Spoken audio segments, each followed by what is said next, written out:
बहनों और भाइयों, प्रभु यीशु मसीह में आप सबको जय मसीह की। मेरा नाम पादरी पीटर नथैनियल है। मैं hope centre hope congregation Ontario Brampton से बोल रहा हूँ और आज की स्टडी सभा में आप सबका स्वागत है। आज का जो हमारा पाठ है वो लॉर्ड्स डे 13 से लिया गया है, प्रभु का दिन 13, और उसके प्रश्न मैं आपके सामने अभी थोड़ी देर में पढ़ूंगा। इससे पहले आइए हम प्रार्थना में अपने सरों को झुकाएं। खुदावंद, हम आपके शुक्र करते हैं कि आपने हमको एक नई ज़िंदगी का दान दिया और आपके पास आते हैं आपके बेटे हमारे उद्धारकर्ता खुदावंद यीशु मसीह के ज़रिए, और दुआ करते हैं खुदावंद कि इस स्टडी के लीडर आप हों। हम सबको अकल का दान दें खुदावंद, ताकि हम आपके कलाम को सुनने वाले नहीं बल्कि अपनी ज़िंदगियों में उतार के दूसरों को बताने के काबिल बन सकें। तमाम विश्वासियों के लिए खुदावंद, तमाम मसीह परिवारों के लिए दुआ करता हूँ, खासकर वो लोग जो कि खुदावंद आपसे जुड़े हुए हैं, आप पर विश्वास रखते हैं, आपके वचन को सुनते हैं, सुनाते हैं। उन सब के ज़रिए खुदावंद आपके नाम की महिमा हो। तमाम पासबानों के लिए दुआ करते हैं खुदावंद, तमाम मिशनरीज़ के लिए कि खुदावंद आप उनको अकल का दान दें, ताकि खुदावंद वो आपके वचन को बगैर किसी डर के लोगों तक पहुंचा सकें। हम खुदावंद आपसे प्रार्थना करते हैं इस समय उन तमाम लोगों के लिए जो दुखी हैं, परेशान हैं या किसी और मुसीबत में गिरफ्तार हैं। खुदावंद, अगर आपकी पवित्र इच्छा हो तो प्रभु आप उनको भी, उनकी प्रार्थनाओं को सुने खुदावंद, ताकि वो भी अपने दुखों से छूटकर आपका शुक्र अदा कर सकें। तमाम जहान में सुलह कायम के लिए दुआ करते हैं खुदावंद, ताकि सब लोग शांति से अपने जीवन को जिएं। इस स्टडी पर आपकी बरकत चाहते हैं, और जो जितने लोग इस स्टडी से जुड़ते हैं खुदावंद, आप उनको आशीष दें। ये प्रार्थना मांगते अपने उद्धारकर्ता प्रभु यीशु मसीह के नाम से, आमीन। आज के हमारे दो प्रश्न हैं बहन और भाइयों। प्रश्न नंबर 33 और 34। पहला प्रश्न 33 का जो है उसमें प्रश्न है कि उसे यानी प्रभु यीशु मसीह को परमेश्वर का इकलौता पुत्र क्यों कहा जाता है, जबकि हम भी परमेश्वर की संतान हैं। एक बार फिर मैं प्रश्न आपके सामने पढ़ूं।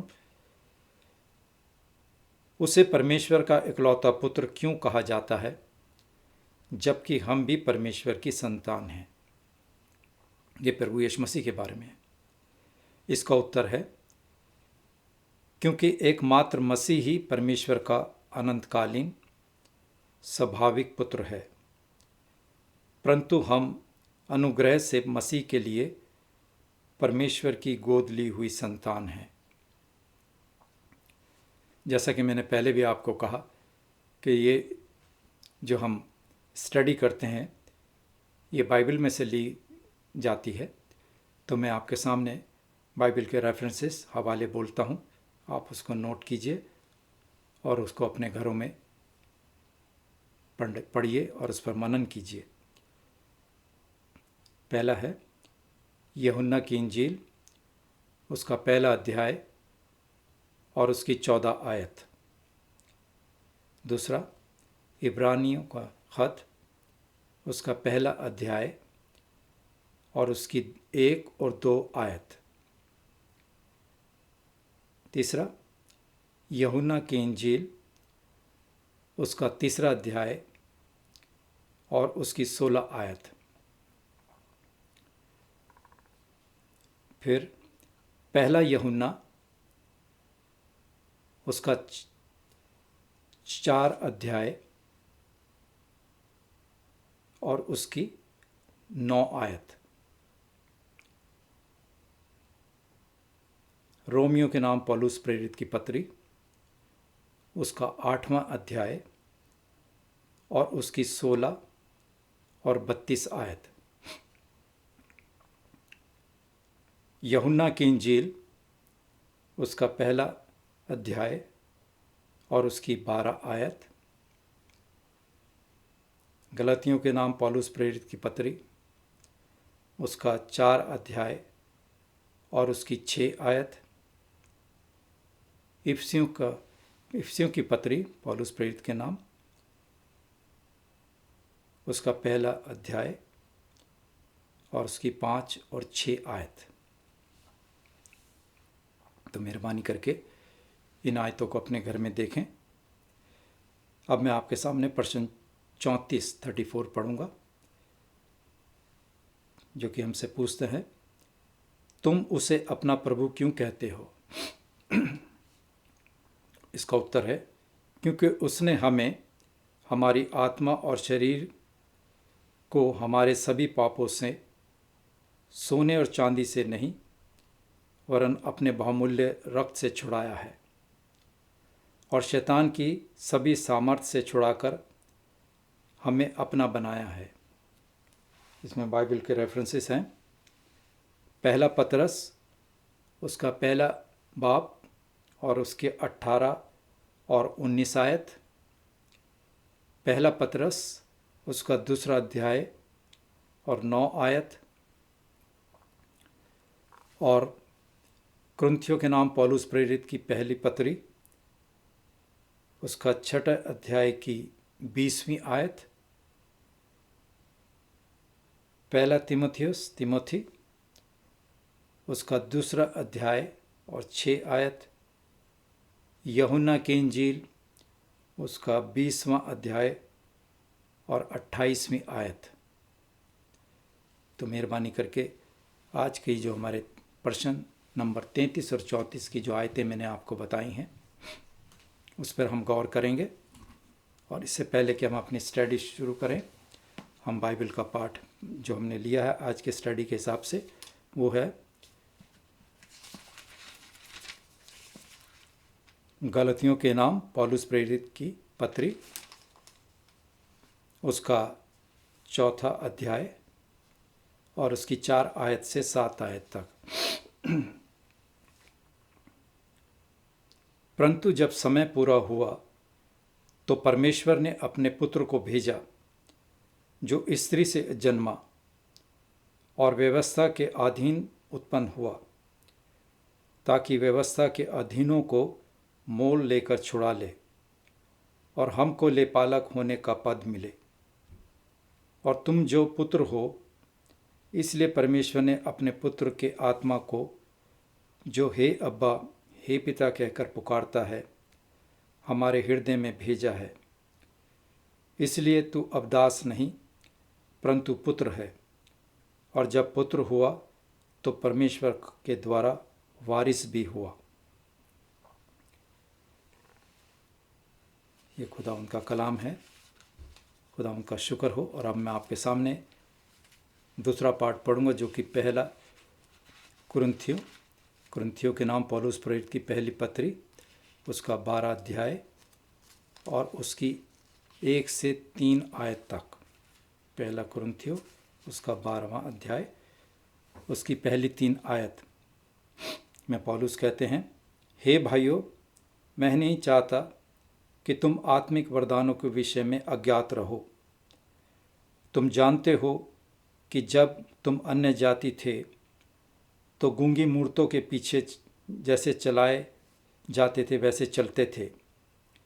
इसलिए मैं तुम्हें हिदायत देता हूँ कि जो कोई परमेश्वर की आत्मा की अगुवाई से बोलता है, वह नहीं कहता कि यीशु सार्पित है, और ना कोई पवित्र आत्मा के बिना कह सकता है कि यीशु प्रभु है। ये परमेश्वर का वचन है।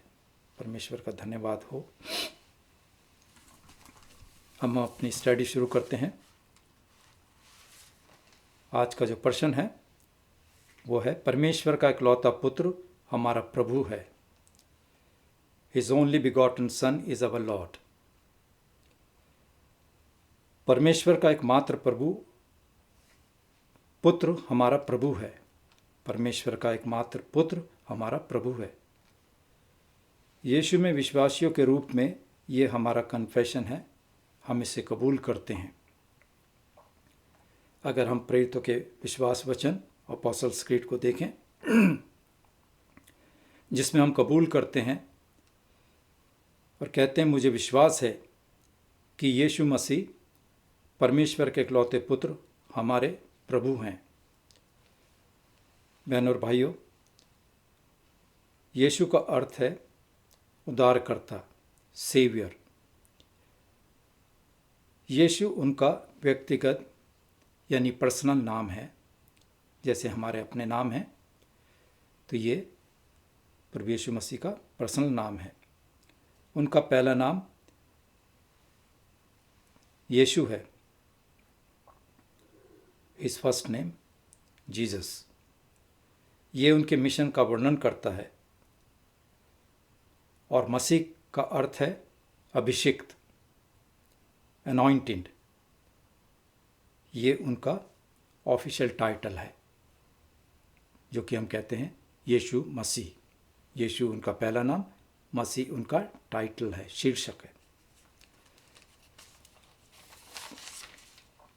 यीशु को परमेश्वर द्वारा चुना गया था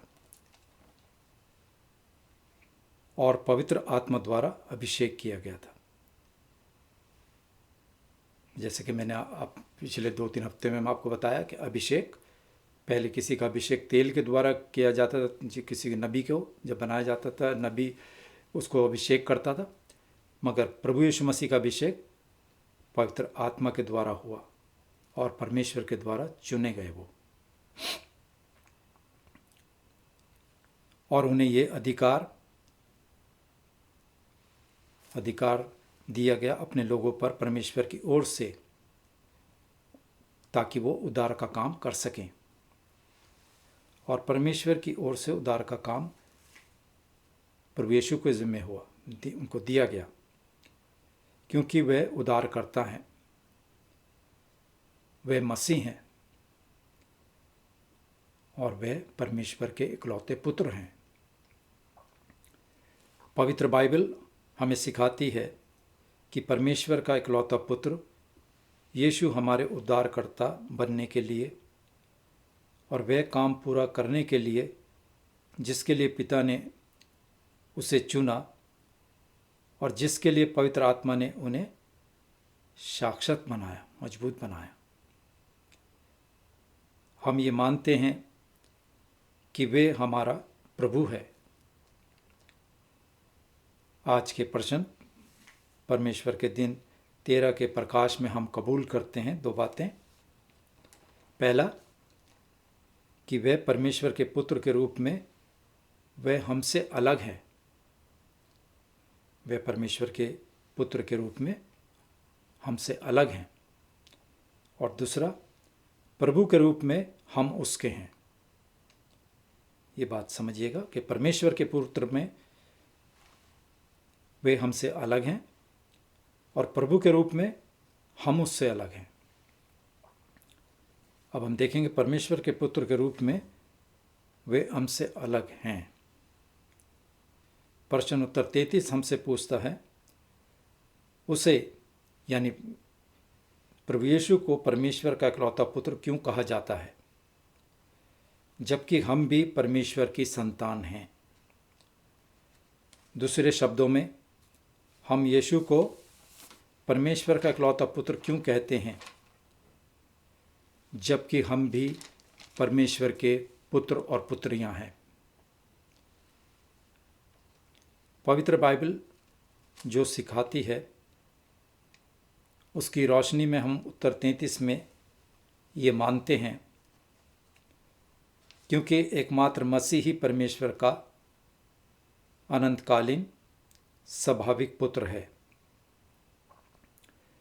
परंतु हम अनुग्रह से मसीह के लिए परमेश्वर की गोद ली हुई संतान हैं।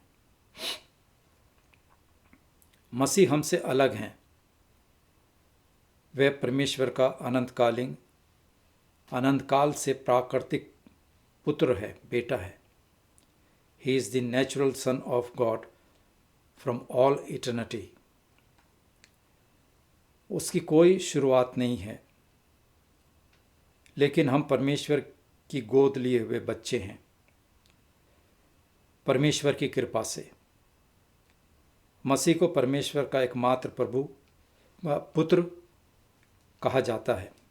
मसीह को परमेश्वर का एकमात्र पुत्र कहा जाता है, इकलौता बेटा। हम इस बात को पवित्र बाइबल में देखते हैं। अगर हम पवित्र बाइबल के देखें, मैं आपके सामने एक उदाहरण रखता हूँ। यूहन्ना की इंजील उसका 3 अध्याय और 16 आयत में हम पढ़ते हैं, क्योंकि परमेश्वर ने जगत से ऐसा प्रेम रखा कि उसने अपना इकलौता पुत्र दे दिया। या हम यूहन्ना की पहली पत्री उसका 4 अध्याय और उसकी 9वीं आयत में पढ़ते हैं, जो प्रेम परमेश्वर हमसे रखता है वह इससे जाहिर हुआ कि परमेश्वर ने अपने इकलौते पुत्र को जगत में भेजा है कि हम उसके द्वारा जीवन पाएं। अजीज़ों, मेहरबानी से यूहन्ना की इंजील उसका पहला अध्याय और उसकी 14 और 18 आयतें पढ़ें तो आपको परमेश्वर के इकलौते पुत्र के बारे में और पता चलेगा। इस बाइबल के हवालों को आप अपने घरों में देखें। यूहन्ना की इंजील उसका पहला अध्याय उसकी 14 और 18 आयत। अब हम देखेंगे परमेश्वर के इकलौते पुत्र के बारे में। मसीह पिता का स्वाभाविक यानी नेचुरल बेटा है, हमेशा का। वह परमात्मा है, वह परमेश्वर है, वो प्रकाश है, लाइट है। वह परमेश्वर का इकलौता पुत्र है। कभी ऐसा समय नहीं था जब वह बेटा नहीं था। सृष्टि के आरंभ से पहले ही प्रभु यीशु मसीह थे, परमेश्वर के इकलौते पुत्र।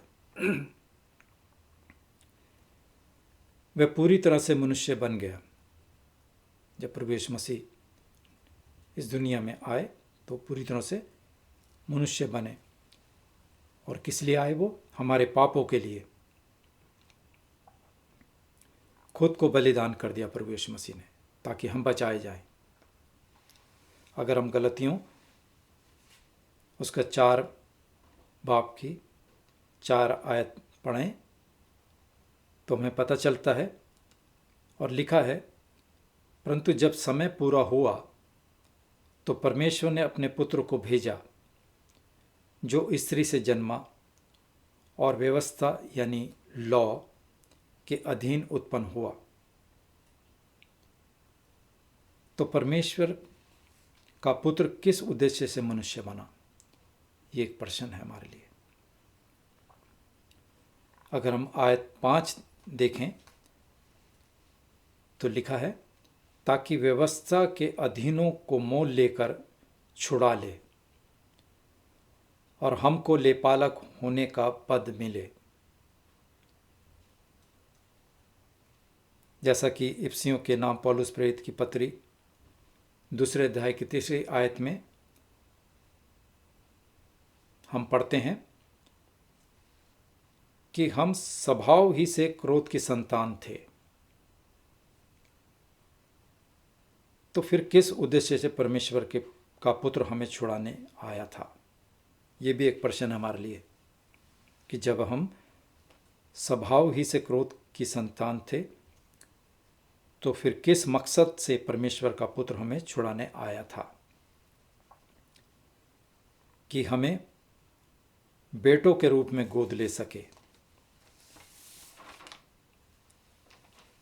गोद लेने का अर्थ है जैसे कि माता पिता अपने परिवार में एक बच्चे को गोद लेते हैं, अपनाते हैं, जो उनका जैविक पुत्र नहीं है, यानी नॉट देयर बायोलॉजिकल सन, हालांकि वह उनका स्वाभाविक बच्चा नहीं है,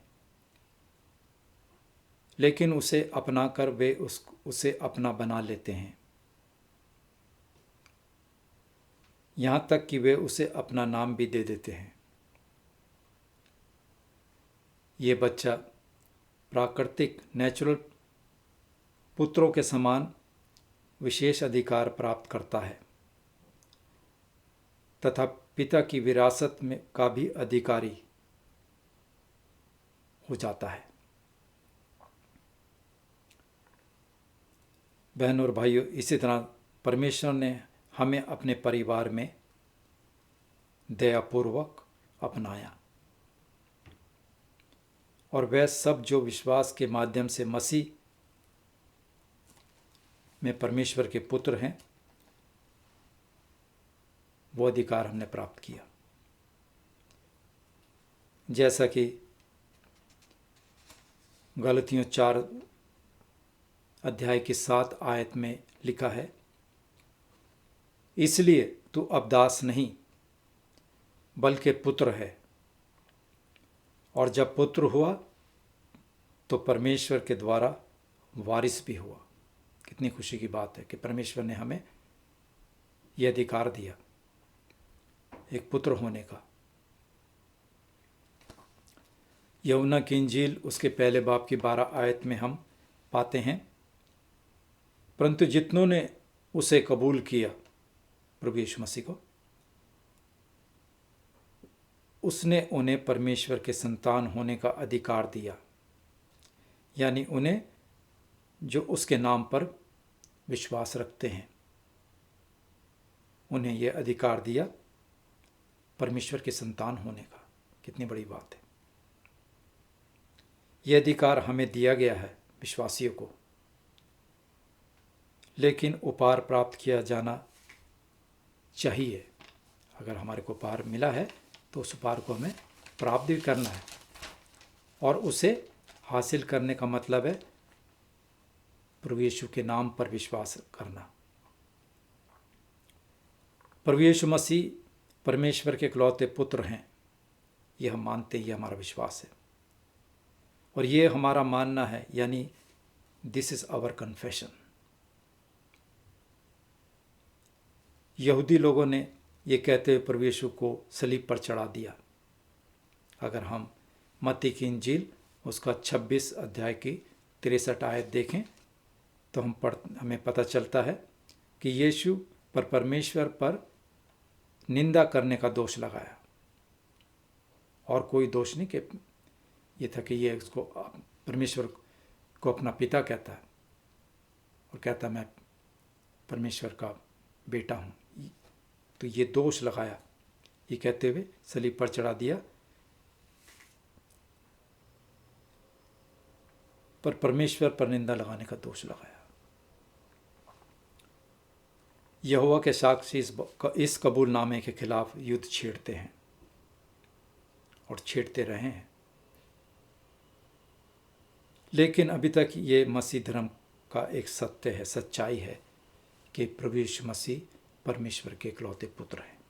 ये हमारे विश्वासियों का मानना है और यही सच्चाई है। अगर हम इसका इनकार करेंगे तो हमारी मुक्ति नहीं।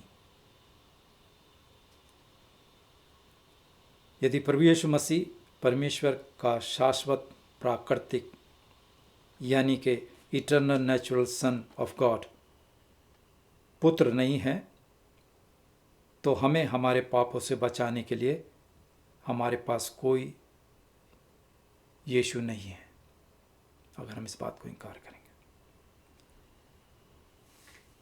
दूसरा, कोई मसीह नहीं हमारे लिए पूरा उद्धार पाने के लिए और हमें परमेश्वर से मिलाने के लिए, क्योंकि प्रभु यीशु मसीह हमारे बिचौला है परमेश्वर से मिलाने के लिए। वो एक माध्यम है। हम जो प्रार्थना करते हैं परमेश्वर से प्रभु यीशु मसीह के नाम से करते हैं। और तीसरा, परमेश्वर के लेपालक संतान होने का भी अधिकार नहीं है, अगर हम इस बात को नहीं कबूल करते। और हम स्वीकार करते हैं, हम ये मानते हैं कि मसीह परमेश्वर के अनंत कालिक पुत्र हैं, प्राकृतिक पुत्र हैं। He is the eternal natural son of God. इसलिए हम ये मानते हैं कि परमेश्वर के बच्चों के रूप में हमारे गोद लेने का एकमात्र आधार प्रभु यीशु मसीह, और वो जो हमारे उद्धार के लिए ये सब पूरा किया उन्होंने, वे भी हमारे परमेश्वर हैं। परमेश्वर का इकलौता पुत्र हमारा परमेश्वर है, यानी प्रभु यीशु मसीह। अब हम अपने प्रश्न उत्तर 34 में आते हैं, 34 में, जिसमें हम देखते हैं परमेश्वर के रूप में हम उसके हैं। प्रश्न 34 हमसे पूछता है, तुम उसे अपना प्रभु क्यों कहते हो? इसका उत्तर हम पाते हैं, क्योंकि उसने यानी प्रभु यीशु ने हमें हमारी आत्मा और शरीर को हमारे सभी पापों से, सोने और चांदी से नहीं, वरन अपने बामूल्य खून से छुड़ाया है। प्रभु यीशु मसीह ने सलीब पर अपना कीमती खून, बेशकीमत खून बहा के हमको खरीदा और हमें अपने गुनाहों से छुड़ाया, पापों से छुड़ाया, और शैतान की सभी ताकतों से छुड़ाकर हमें अपना बनाया है। पहला पतरस उसके पहले बाब की 18 और 19 आयत और दूसरे बाब की 9 आयत, ये मैं कुछ बाइबल के रेफरेंस आपको दे रहा हूँ। पहला पतरस उसका पहला अध्याय और उसके 18 और 19 आयत, और दूसरे अध्याय की 9 आयत, कुरिन्थियों के नाम पौलुस प्रेरित की पत्री उसका 6 अध्याय की 20वीं आयत, पहला तिमोथी उसका 2 अध्याय की 6 आयत, और यूहन्ना की इंजील उसका 20वां अध्याय और 28 आयत। मेहरबानी से इन आयतों को, इन अध्यायों को अपने घरों में देखें जो मैंने आपको बताया रेफरेंसेस। इससे पहले कि हम आगे बढ़ें, हमें हमारे खुद के जीवन के लिए ये कन्फेशन को, इस बात को मानना है, कबूल करना है कि यीशु ही प्रभु परमेश्वर हैं। इस बात को हमारे को मानना है कि यीशु ही प्रभु परमेश्वर हैं। अगर हम यूहन्ना की इंजील उसके 8वां अध्याय और उसकी 58 आयत में प्रभु यीशु कहते हैं, यीशु ने उनसे कहा, मैं तुमसे सच सच कहता हूँ कि पहले इसके कि इब्राहिम उत्पन्न हुआ, मैं हूँ, आई एम। आज के उत्तर 34 में उसका टाइटल जो शीर्षक है, परमेश्वर के बारे में बताता है जो हमारा मालिक है, और उसने हमें 2 खौफनाक भयानक मालिकों से मुक्त कर दिया है, जो पहले हमारे पाप को और उसके जुनून और शैतान के अत्याचार में थे, जो कि अपने पापों में फंसे थे और शैतान के अत्याचारों में थे। उससे परमेश्वर ने हमारे को मुक्त किया है। लेकिन प्रभु यीशु ने हमें उनसे छुड़ाया और हमें अपना बेटा और बेटी बनाया, कबूल किया, अपना लिया। अब वो हमारा मालिक है, हमारा प्रभु है, और उसने हमें कैसे खरीदा? कीमती अपना खून बहा के। और इसका आगे हम जवाब देते हैं। अगर आप पहला पत्रस उसका पहला अध्याय और उसके 18 और 19 आयत पढ़ें तो हमें पता चलेगा कि परमेश्वर ने हमें कैसे मोल लिया, कैसे खरीदा। और वो लिखते हैं, तुम्हारा छुटकारा चांदी सोने यानी नाशमान वस्तुओं के द्वारा नहीं हुआ, पर निर्दोष और निष्कलंक मेमने यानी मसीह के बेशकीमत खून के जरिए हुआ। हमारा छुटकारा कोई चांदी सोने से नहीं, बल्कि प्रभु यीशु मसीह के कीमती खून के जरिए हुआ। वह हमें परमेश्वर के बेटे और बेटियां होने के लिए मुक्त करता है। हम जरा गलतियों उसका 4 अध्याय और उसकी 5 से 7 आयत देखें तो हमें पता चलता है कि परमेश्वर ने अपने पुत्र को भेजा ताकि व्यवस्था के अधीनों को मोल लेकर छुड़ा लाए और हमको लेपालक होने का पद मिले। और तुम जो पुत्र हो, और ये जो इसलिए परमेश्वर ने अपने पुत्र के आत्मा को, जो हे अब्बा हे पिता कहकर पुकारता है, हमारे दिलों में भेजा। इसलिए तू अब दास नहीं बल्कि बेटा है, और जब बेटा हुआ तो परमेश्वर के द्वारा वारिस भी हुआ। पवित्र आत्मा इस बात का गवाह है कि हम परमेश्वर के पुत्र हैं। ये हमेशा याद रखिएगा कि पवित्र आत्मा इस बात का और कोई गवाह नहीं, पवित्र आत्मा जो प्रभु यीशु मसीह ने विश्वासियों को दिया, और वो हमें बताता कि हम परमेश्वर के बेटे और बेटियां हैं। उसी के आत्मा के द्वारा हम परमेश्वर के गोद लिए हुए बच्चों, बेटे और बेटियां कहलाते हैं। हम उसके बच्चे हैं, गोद लिए हुए। और कहते हैं कि यीशु मसीह प्रभु है, जैसा कि हम पहला कुरिन्थियों 12 बाब की 3 आयत में पढ़ते हैं, जो कि मैंने अभी आपके सामने पढ़ी। अजीजों, जरा विचार करें और इस बात को स्वीकार करें कि यीशु प्रभु है। वह अकेला परमेश्वर और राजा है। सिंहासन पर हमेशा के लिए विराजमान है।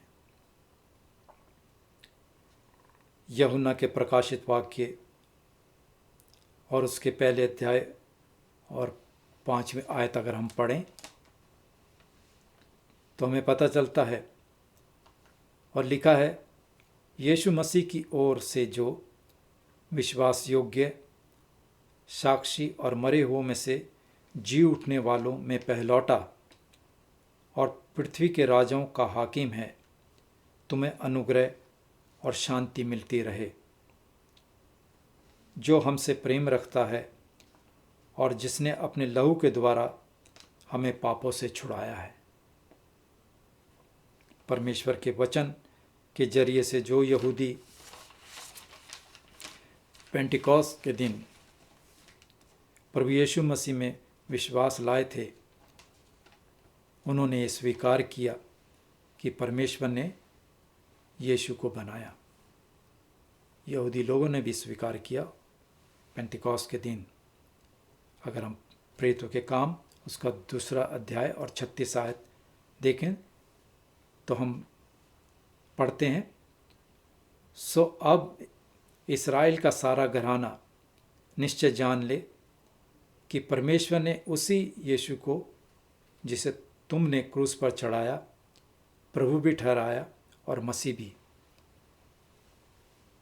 ये मुकद्दस पत्रस का पहला सरमन था पेंटिकॉस्ट के दिन, जब सब लोग जमा थे और तमाम यहूदी और दूसरे लोग वहाँ पे मौजूद थे।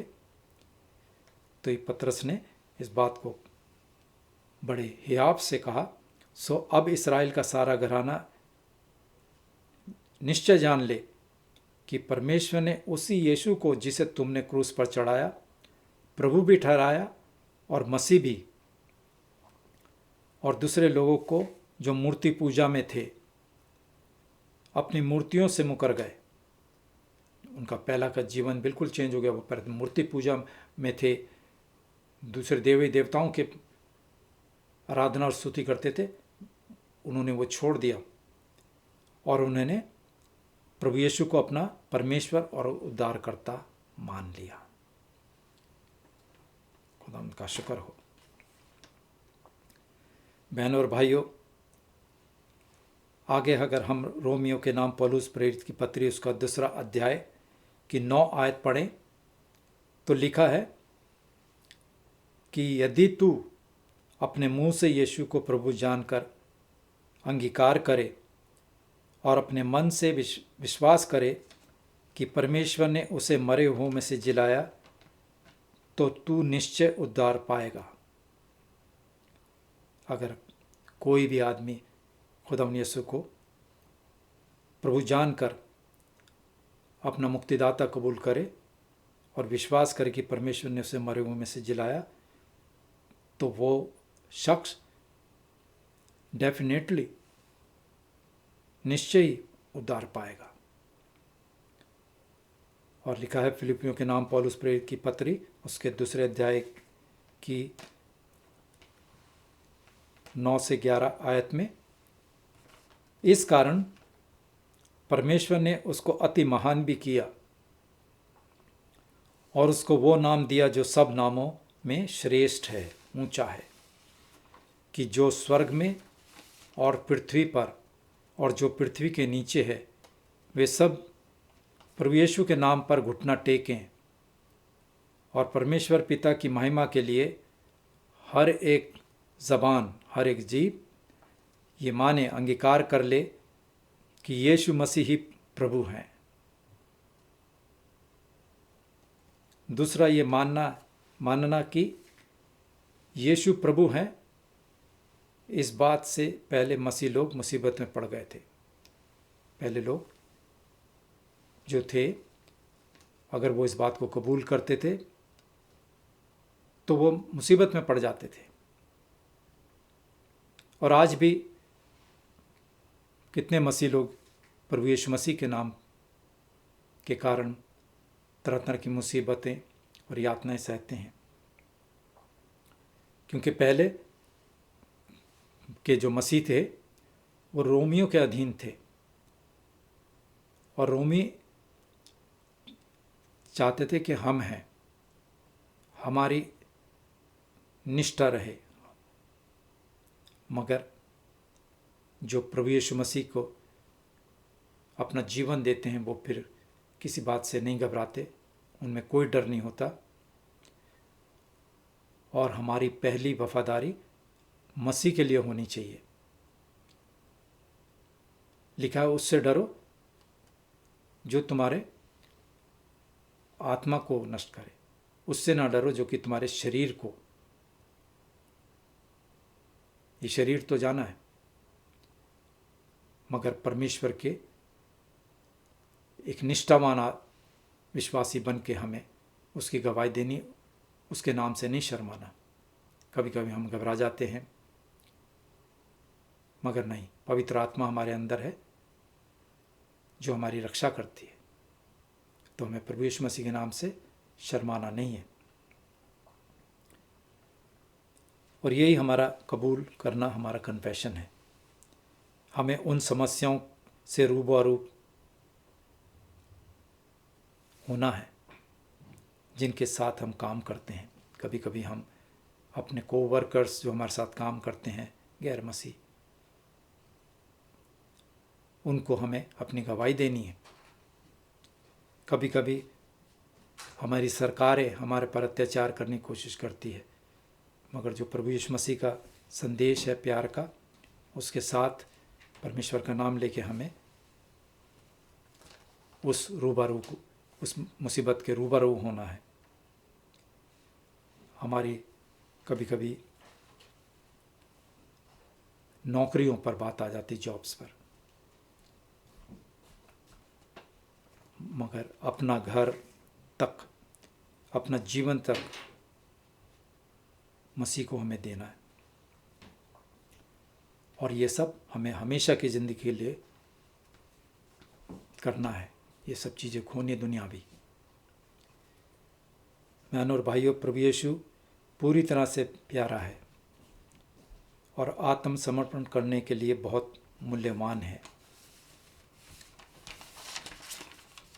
पवित्र आत्मा के द्वारा हम यीशु को प्रभु मानते हैं। वह हमारे उद्धारकर्ता हैं। उसी आत्मा के द्वारा वे हमें इस कन्फेशन में बने रहने के लिए मजबूत करता है कि मैं प्रभु यीशु का हूँ, प्रभु मेरा है। इसमें कोई तर्क नहीं। परमेश्वर की कृपा से हम इस कन्फेशन को कबूल करते हैं और इसमें जुड़े रहते हैं। आइए हम अपने प्रभु के साक्षी गवाह बने, ना कि उसका नाम सहन करने में शर्म करें। हमें शर्म नहीं करनी प्रभु यीशु मसीह के नाम में। अगर हम पहला पतरस उसका 3 अध्याय और उसकी 15 आयत में पतरस लिखते हैं, पर मसीह को प्रभु जानकर अपने अपने मन में पवित्र समझो, और जो कोई तुमसे तुम्हारी आशा के विषय में पूछे तो उसे उत्तर देने के लिए हमेशा तैयार रहो, पर बड़ी हलीमी यानी नम्रता और भय के साथ। दुनिया यीशु के साथ युद्ध करती है, लेकिन पवित्र बाइबल हमें विश्वास दिलाती है।